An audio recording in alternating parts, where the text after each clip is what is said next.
سلام، وخت مو بخیر. اسیم العزیزیم با مو را اړوم د دې مهال مهم او وروستۍ خبرونو ته.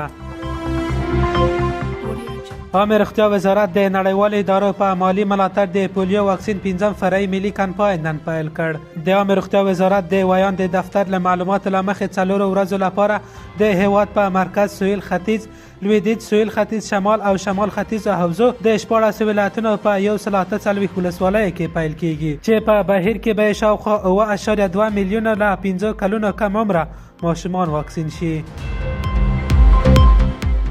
د عامه روغتیا وزیر نور جلال جلالی د درملو د اتحادیې له مسؤلینو او عمده پلورونکو سره په کتنه کې ویلي چې د افغانستان د درملو بازارونه په یوه هیواد تکیه نه کوي او د درملو په برخه کې د شته ستونزو د حل او د با کیفیته درملو پر بدیلو لارو هم کار کوي.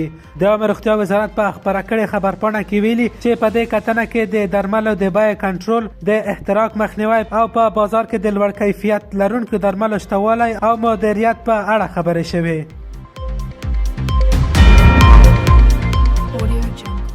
د چارو ادارې رئیس انور الحق انور ویلي چې د کابینې د ریاست الوزرا په غوښتنه د نفت او ګازو په نوم نوې خپلواکه اداره منظوره شوې. انور په خپله ایکسپاڼه لیکلي چې د نفت او ګازو خپلواکه ادارې له منظورۍ وروسته اداري کمیسیون ته لارښوونې شوې چې له وزارتونو او نورو ادارو څخه هغه 8 څانګې چې په غیر منسجمه توګه د نفت او ګازو اړوند فعالیتونه ترسره کول د نوې خپلواکه ادارې په تشکیل کې تنظیم کړي. د کولمبیا په شمال کې د ښوونځي زده کوونکو د یوه ترانسپورټي بس د چپه کېدو له امله 12 تنه مړه شوي او 10 تنه نور ټپیان دي. د راټرز خبري اژانس د راپور له مخې دغه بس د یو تفریحي سفر څخه د بیرته راستنېدو پر مهال له سړکه وتلی او چپه شوی دی. د انتیګوا ویلي زده کوونکو تر پیښې وړاندې د فراغت مراسم لمانځلي وو. راپورونه کې راغلي چې ځایي چارواکو د ژغورنې ډلې د ټپیانو د انتقال او درملنې لپاره هڅې کوي.